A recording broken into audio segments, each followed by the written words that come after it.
শ্রীমদ্ ভগবদ্ গীতা ষষ্ঠ অধ্যায়। এই অধ্যায়কে ধ্যানযোগ অধ্যায়ও বলা হয়। বন্ধুরা, এই পর্বে আলোচনা করব ষষ্ঠ অধ্যায়ের ২৬তম শ্লোকে ভগবান শ্রীকৃষ্ণ কী বলেছেন।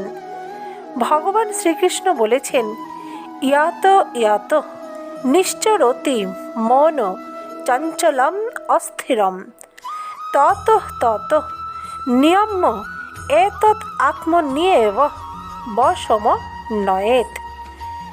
এই শ্লোকের বাংলা অর্থ হল, চঞ্চল ও অস্থির মন যে যে বিষয়ের দিকে ছুটে যাবে সেই বিষয় হতে তাকে প্রত্যাহার করে এনে আত্মাতেই নিবিষ্ট করতে হবে।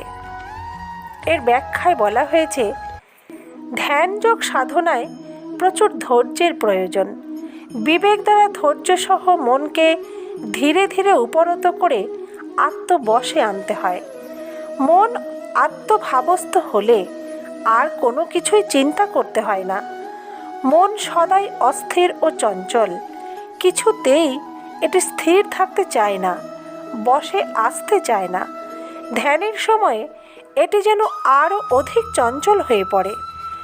মন সংসারকে ত্যাগ করতে চায় না, আবার পরমাত্মাতেও স্থির থাকতে পারে না।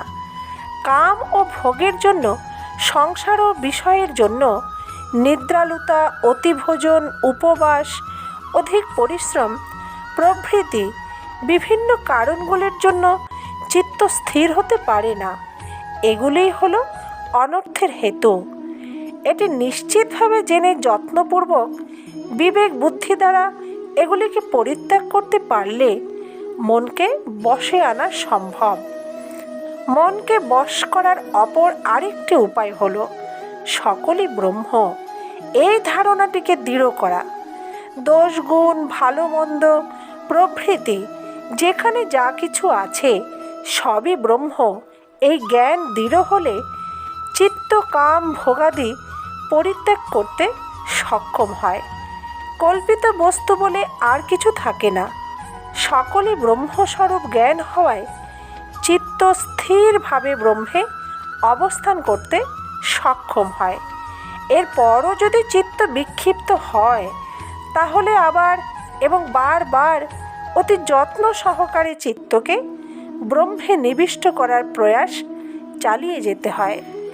এই ব্যাখ্যায় এটাও বলা হয়েছে যে, চিত্ত একবার সমত্ব প্রাপ্ত হলে, ব্রহ্মে যুক্ত হলে তাকে সাবধানতা সহ স্থির রাখার প্রযত্ন করতে হয়। তাকে বিচ্যুত হবার কোনো সুযোগ দিতে নেই। ওই সময়ে পরম সুখ প্রাপ্তি হলেও সে সুখ আস্বাদন করা উচিত নয়। প্রজ্ঞা প্রাপ্তি হলে সেই প্রজ্ঞার সঙ্গ বর্জন করতে হয়। তখন কেবল নিশ্চল চিত্তকে যত্নপূর্বক একীভূত করে রাখতে হয়, আত্মাকে নিরুদ্ধ করে রাখতে হয়। বিবেক বুদ্ধির দ্বারা বিশেষ বিবেচনার সাথে চিত্তকে অতি যত্নে ব্রহ্মে স্থির রাখতে হয়। ব্রহ্মের সাথে এক এবং অভিন্ন করে দিতে হয়।